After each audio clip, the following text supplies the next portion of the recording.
સમગ્ર રાજ્યમાં પાટીદાર સમાજ દ્વારા અનામતની માંગણી અંગેનું આંદોલન ફેલાતું ગયું છે ત્યારે આજે કચ્છમાં નખત્રાણા ખાતે પાટીદાર યુવા શિક્ષણ સમિતિના ઉપક્રમે અનામતની માંગણી સાથે વિશાળ સંખ્યામાં પાટીદાર સમાજના લોકો એકઠા થઈ જાહેર સભા યોજવામાં આવી હતી। નખત્રાણા ખાતે આજે સવારે 9 કલાકે પાટીદાર યુવા શિક્ષણ સમિતિના ઉપક્રમે રામાણી ગ્રાઉન્ડ ખાતે મોટી સંખ્યામાં પાટીદાર યુવક યુવતીઓ અને આગેવાનો એકત્રિત થયા હતા। વિશાળ જાહેર સભામાં આગેવાનો દ્વારા પાટીદાર સમાજને અનામતનો લાભ આપવાની પ્રબળ માંગણી કરી હતી। જ્યાં સુધી સરકાર આ પ્રશ્નનો ઉકેલ ન લાવે ત્યાં સુધી આંદોલન ચાલુ રાખવાની જાહેરાત પણ કરી હતી। વિવિધ આગેવાનોએ પોતાના પ્રવચનમાં આ બાબતને સમર્થન આપી પાટીદાર સમાજના અનામત માંગણીની બાબતને સમાજના દરેક લોકો સંપૂર્ણ સમર્થન આપે તેવું જણાવ્યું હતું। જાહેર સભા બાદ વિશાળ રેલી કાઢવામાં આવી હતી। આ રેલી શહેરના માર્ગો પર ફરીને નખત્રાણા પ્રાંત કચેરીએ પહોંચી હતી। આ સ્થળે હાજર દરેક લોકોએ અનામતના સમર્થનમાં સૂત્રોચ્ચાર કર્યા હતા। આગેવાનોએ પ્રાંત અધિકારી કચેરીને આવેદનપત્ર પણ પાઠવ્યું હતું। આ કાર્યક્રમમાં સમાજના નૈતિક પાંચાણી, શાંતિભાઈ નાકરાણી, દિનેશભાઈ રૂડાણી, પ્રવીણભાઈ, કલ્પેશભાઈ, ધવલભાઈ સહિતના આગેવાનો હાજર રહ્યા હતા। પ્રદેશમાંથી નરેન્દ્ર પટેલ, હર્ષદ પટેલ, હિતેશ પટેલ વગેરેએ જાહેર સભામાં અનામતની માંગણી બાબતે તેજાબી પ્રવચન આપ્યા હતા।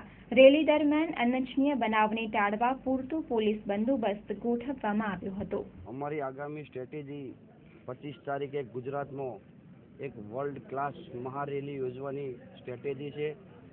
25 તારીખ સુધી જો સરકાર નહીં નમે, અનામત નહીં આપે, અમારો હક નહીં આપે, અમે ફક્ત હક માટે જ લડીએ છીએ। અમે કોઈના ઉપર તરાપ માગવા માગતા નથી। પાટીદારો હંમેશા માટે આપતા આવ્યા છે। પડાઈ લેવામાં અમારી કોમ માનતી નથી। રેલીની મંજૂરી નથી મળી। અમને વિશ્વાસ છે કે છેલ્લા દિવસે મળશે અને મંજૂરી અમને આપવી પડશે। અને આ પાટીદાર ખમીરવંતી પ્રજા છે। રેલીની મંજૂરી સરકાર નહીં આપે તો અમે પણ રેલી કરવાના જ છીએ અને ફક્તમાં ફક્ત રિવરફ્રન્ટ કાઢે અમે રેલી કરવાના। સરકાર અત્યારે તો ભાગલા કરો ને રાજ કરો એવી નીતિ પાટીદારોમાં અપનાવી રહી છે। લેવા કડવા જુદી જુદી સંસ્થાઓના જુદા જુદા નેતાઓને તૈયાર કરી રહી છે અને અમારામાં અંદરથી જુદા જુદા નિવેદનો ઉપર સરકાર આવી ગઈ છે। સરકાર પોતાનું વલણ સ્પષ્ટ કરતી નથી। જ્યાં સુધી આપણા સીએમ માનનીય મુખ્યમંત્રી આનંદીબેન પોતાનું વલણ સ્પષ્ટ કરે અને અનામતમાં અમને સમાવવાની વાત કરે પછી જ અમે ચર્ચા કરવાના છે। LD પટેલ લાલજીભાઈની જે ઓડિયો ક્લિપ વાયરલ થઈ છે એ તદ્દન વિરુદ્ધાભાસ છે, ખોટી છે। એમાં સમગ્ર ગુજરાતના પાટીદારો સંમત નથી। પાટીદારમાંથી સૌ પ્રથમ તો વિજાપુરના MLA PK પટેલ, પ્રહલાદભાઈ પટેલ અમારી સાથે ખુલ્લેઆમ જોડાયેલા છે। 2 દિવસ પહેલાં કાઠિયાવાડમાંથી કોટડિયા સાહેબ પણ અમારી સાથે MLA જોડાયેલા છે। અંદરથી ઘણા બધા પાટીદાર નેતાઓનું સમર્થન છે। પાટીદાર સમગ્ર ગુજરાતની સમગ્ર પાટીદાર સંસ્થાઓ ગ્રુપોનું અમને સારું એવું સમર્થન છે।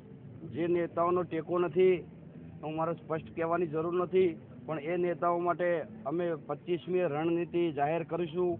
આ વખતે ગવર્મેન્ટે એક સારું ઓપ્શન આપેલું છે ઇલેક્શનમાં નાટોનું, એ નાટોથી અમે એમને જવાબ આપી દઈશું।